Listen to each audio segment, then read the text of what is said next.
Ephesians chapter 1 verse 7, in Him we have redemption through His blood, the forgiveness of our trespasses, according to the riches of His grace.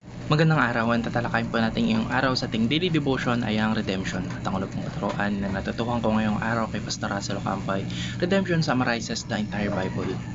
Yung buong kwento raw po o yung buong context ng Bible ay umikot po sa plano ng ating Panginoong Diyos para sa redemption ng sangkatauhan.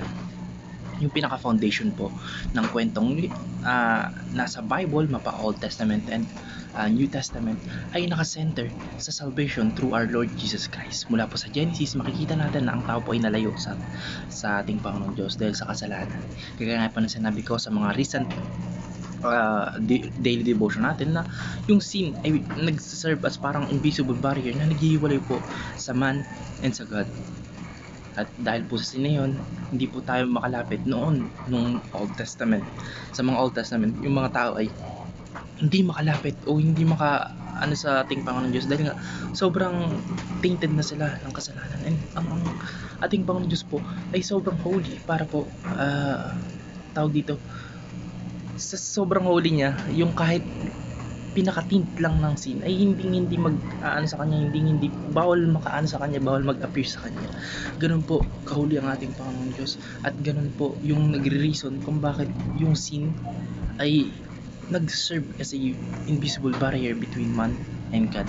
And sa New Testament po, makikita natin yung buhay at pagkamatay at muling pagkabuhay ng ating Panginoon sa Kristo doon sa krus ng Kalbaryo ay nagbigay ng pinaka-whole summary ng pagsasakatuparan ng plano ng ating Panginoong Diyos para sa kaligtasan ng sangkatauhan. Yung redemption po ay nagbabayad sala sa mga kasalanan nating mga tao. Kaya ito po yung nagsa-sum up o nagbubuo o tawag dito, whole na story ng history ng Bible. At ang natutuhan ko naman po sa pangalawang katuruan ni Pastor Russell Campay, redemption shows the beauty of the cross. Yung cross po yung nagsisimbolize ng sacrifice ng ating Panginoong Jesucristo. At sa pamamagitan po ng kanyang dugo, ipakita po yung pinakamalaking pagpapakita ng pag-ibig at awa ng ating Panginoong Diyos para po sa ating mga tao. That is the most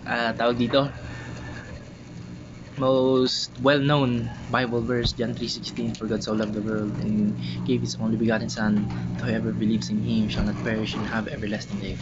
Kaya hindi lang po ito basta sacrifice, ito rin po yung pinakamakataas na uri ng pagpapatawad, ng pag-ibig at ng grace.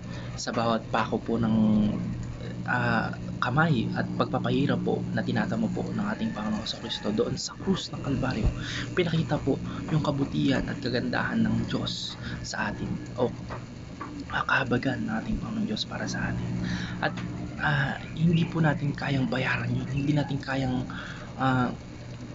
palitan yun ng good works lang, kasi para sa yung sobrang makasalanan natin, tas sa sacrifice na pinakita na walang kapalit, walang makakaano nun, walang makakapag-equalize nun.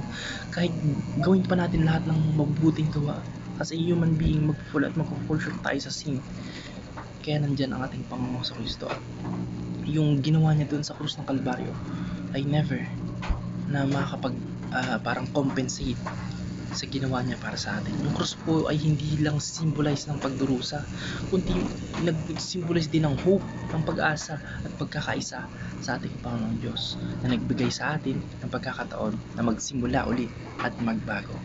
At ang natutuhan ko naman po sa pangatlong katuruan ni Pastor Russell Campay, redemption shapes us into Christ-like character. Pag sinabi po natin Christ-like, yun po yung mga action na parang nag-mirror sa kung ano ang ating Panginoon sa Kristo, sa humility, sa kind, sa loving, etc. etc. Yung process po ng pagtubos ay hindi natatapos sa ating kaligtasan o sa salvation lamang, habang tayo po ay tumatanggap ng grace at mercy mula sa ating Panginoong Hesus Kristo. Yung buhay po ay unti-unting binabago upang maging katulad sa Kanya, o maging katulad niya, o maging Christ-like. Yung redemption po ay hindi lang kaligtasan mula sa kasalanan, kundi ito po ay isang patuloy na process ng paghubog ng ating karakter upang maging mas katulad ng ating Panginoong sa Kristo, o mas maging Christ-like.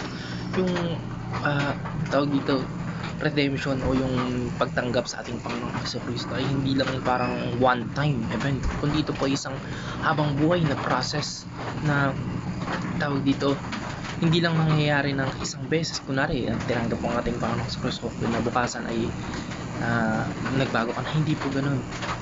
Yung redemption po ay progress na pataas na patungo sa pagiging Christ-like. Yung ating mga pananaw po, yung action at yung ugali ay unti-unting nagiging ayon po sa kalooban ng ating Panginoong Diyos. At ito po ay nagiging patunay ng tunay na pagtanggap natin sa kanyang pag-ibig, pagnanasa para sa ating pagbabago. Yun lamang po, maraming salamat and God bless. Amen.